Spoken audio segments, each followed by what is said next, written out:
yours, Pat. Guys, let me request you to take your hats off. Our lights create some bad shadows if you have your hats on.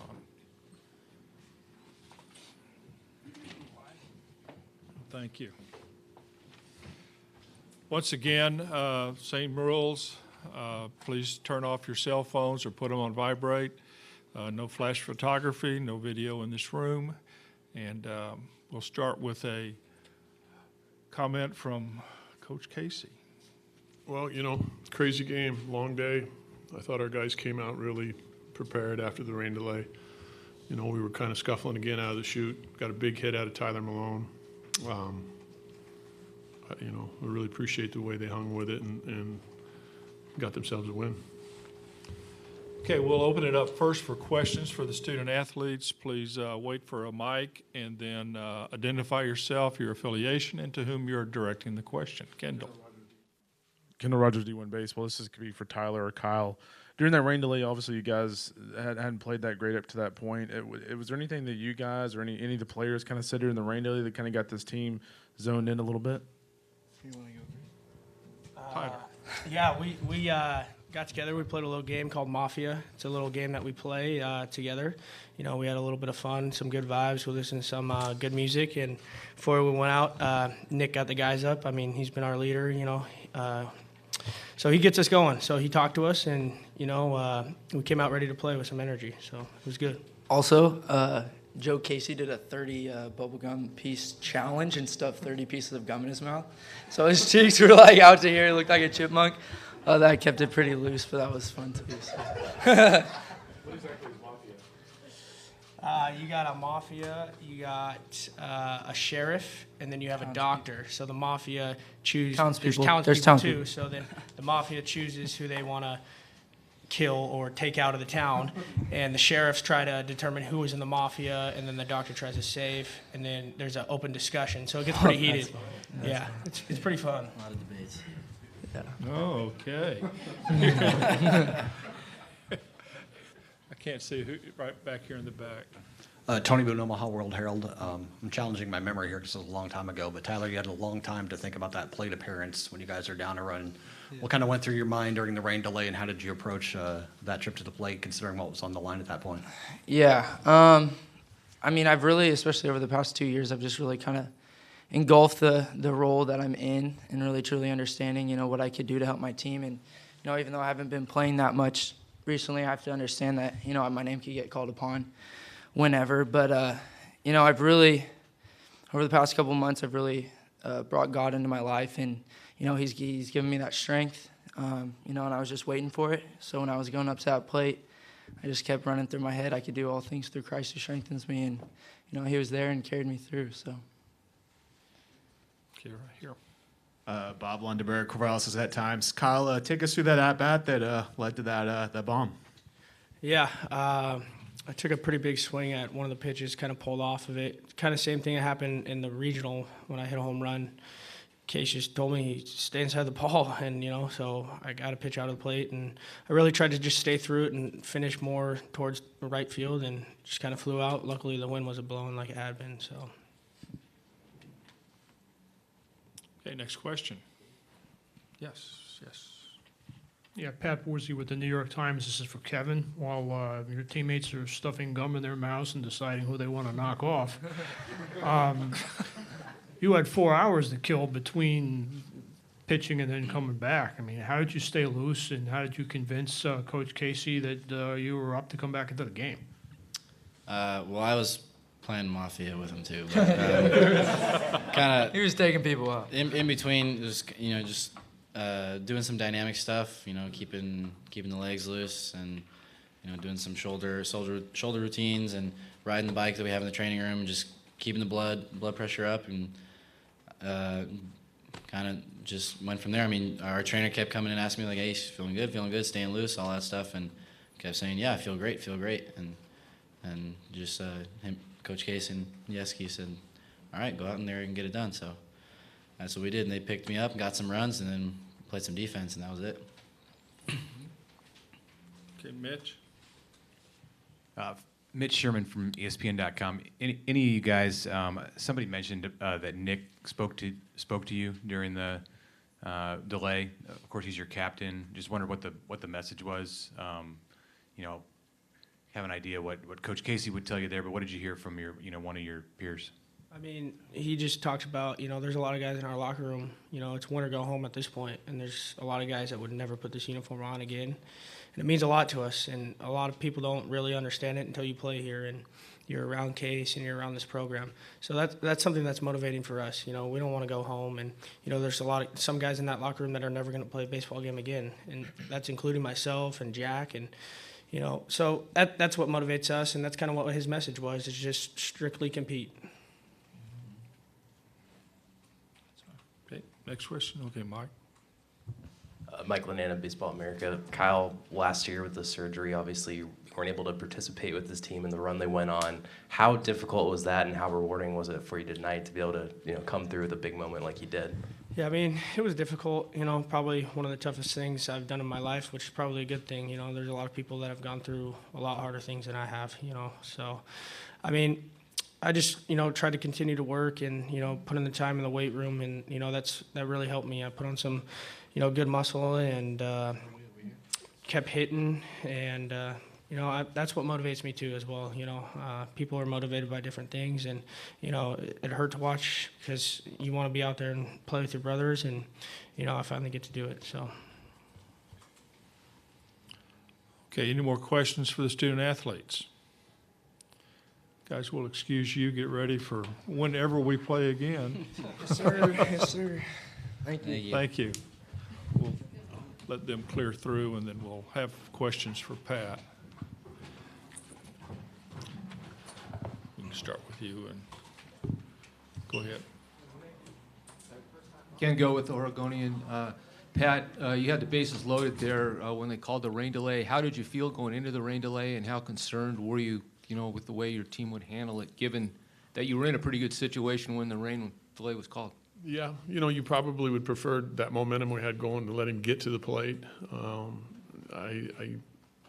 We can't control certain things. One of them certainly is the weather, but I felt good about Tyler. I mean, he's a streaky guy, and he went up, swung at the first pitch, gave us a huge lift, and I was going to wait and hit him for Preston, and then I thought, we may not get to that point. So he hasn't had an opportunity to go out there defensively. So that part was a concern, but I thought we needed a lift. We're down 3-0. We need somebody to give us a lift, and he certainly did. Kendall Rogers, D1 Baseball. Pat, in the first game and the first 4 innings of this game, what did you kind of see from your team that was so different from what you've seen from this club pretty much the whole year, and what did you kind of see after that? Well, Kendall, you know that if you take any club in the country and you can go through certain times and they don't score a lot of runs or they don't hit, I just, hitting is so contagious, and we played Hartford, I think, at the beginning of the year, 3 or 4 games, and man, we just struggled. And then we play Stanford, and boom, boom, boom, so we just needed to get something that would get us going a little bit and get a little bit excited. And, I think a couple of those guys in the middle are trying to do it all at one time instead of do what we do. And we got some base runners, we got some energy, and then it was, we're off to the races. Okay. John. John Diatel with the Omaha World Herald. Pat, this probably isn't exactly top of mind, but we just saw 2 West Coast teams battle it out and play pretty competitively, and I guess until you pulled away. I don't know, was it in your mind, did you enter the postseason thinking that you needed to make a statement for your league, for West Coast? That narrative's kind of out there that that side of the country's been disrespected over the last few years. Well, I do think that it's difficult to get as much attention on the West Coast as you get in the SEC and the ACC. There's, a lot of things happening there, and so we feel like we can play with anybody, and it is nice to see teams come out here from the West Coast. I would have preferred to be playing somebody else and somebody in our conference, that's for sure. But it's that's the way the brackets are set up, and so I got a lot of respect for Washington's players, the way they play. I think they play hard. I think they're great kids, and you know, they had a heck of a season. But yeah, I do think that you know, we're always trying to take a stand. You know, we talk about that a little bit always as coaches. You know, what can we do to, you know, I think our conference, I mean, if you look at the SEC and they put in the, you know, the headset, they put in the replay, they, you know, they're on the cutting edge, you know, and I just think baseball needs to be elevated in our conference and promoted and be more important. That's my personal opinion. And, you know, I think we could play with anybody in the country. Okay, back here. Justin Keys, the Gateway. Coach, can you kind of walk us through what happened with Stephen Kwan, and with him out of the lineup, how did that change your approach going forward? Well, you know, I had no option. You know, he come in and said he felt a hammy and he couldn't run. So next man up happened to be Preston Jones, and you know, he puts the ball in the right field corner and gets us going. And Preston's going to be a good player. He just doesn't have the experience. Kwani, arguably down the stretch, has been as good as anybody in our club. I mean, he does so many things for us, so that's a tough one there. I don't know what, you know, how that's going to turn out. I don't know if he's going to play again. You know, if he can, I know Kwani, he will. Kendall and then. Kendall Rogers, D1 Baseball. Case, just real quick, just on Kevin Abel, you know, was there any, were you hesitant at all to put him back out there after throwing the 17 pitches and having that lengthy rain delay? What was the kind of the thinking and then the process of him getting ready again? No, not with that few number of pitches and you know, a guy that hasn't thrown for, you know, 9 days, kid strong, you know, I think that there's, you know, we kind of work guys into not pitching as much as we do. You know, if you go back in the game a few years back, guys pitched a lot. Some guys pitched double headers, and then, you know, we came up with this thing about if we have a middle guy and a setup guy and a closer, you know, we can really confuse everybody and drag this game on for 3 hours and 54 minutes, you know. We were only here 9 hours today, so we wanted to make sure that we did it right. Bob, right here. Hey, Pat, obviously with Kevin likely to be your starter in the next game, I guess at this point, who would maybe be in the mix to be that guy then to pitch? You know, that's a good question, and we'll talk about that tomorrow when we see how everybody feels. There's people that have to throw on short rest here.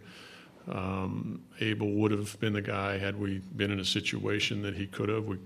If we didn't win, we're going home, and he was the best option, and he was outstanding. And you got to win one at a time. And you know, I've been here before, and you know, we had some guys really step up and throw on short rests and throw a lot of pitches, and we won a lot of games in a row. But it's somebody's going to have to do it. Maybe even a reliever that hasn't started. You know, there's a few guys obviously that you can look at that have been in games and started. Gambrell's one of those guys. You know, Isert could start. You know, there's a bunch of options. Okay, this will be the last question for Pat. Larry Stone from the Seattle Times. From Washington's standpoint, and going back to your first trip, is there something that you learned in your first trip in the College World Series that you can carry over and build from that you remember? You know, absolutely. I think I've told this story before, but we got eliminated in 2 straight in 05. And, you know, I come in the locker room, the guys are hanging their head, and I'm saying, you guys, this is crazy. You know, you're in the College World Series, you know, monumental task to come here, to get here, and then to win. And so, you know, I tried to get them pumped up a little bit to realize that, you know, this is a huge step in what we're trying to do. And I was walking out of the stadium at Rosenblatt, had my jersey thrown over my shoulder, and I was the last guy out. Todd Stansberry was our associate D at the time. He's walking with me. The guy's pushing the kid up in a wheelchair. And I turned around and looked at Stansberry. I said, see, that's why these guys got to appreciate what they're doing. And I took my uniform, and I laid it on the kid's lap, and he had a Texas hat on. And his dad just looked at me and said, wow, thanks, Coach. 2 weeks later, I got an email, and his grandfather graduated from Oregon State. I said, I know we're going back now. You know what I mean? I did something good. So just you know, great things happen here, you know. And I'll tell you what, you know, Washington, if you looked at them in the middle of the season, you would have never thought they would be here. And then they had to go win a regional clear across the country. They went back and won the Supers. And I know that those guys are going to, in a day or two, really feel like, you know, this is not only a great time for us, but also a great motivator for what we can do in the future. Thank you, Pat. Thank you, guys. Talk to you later.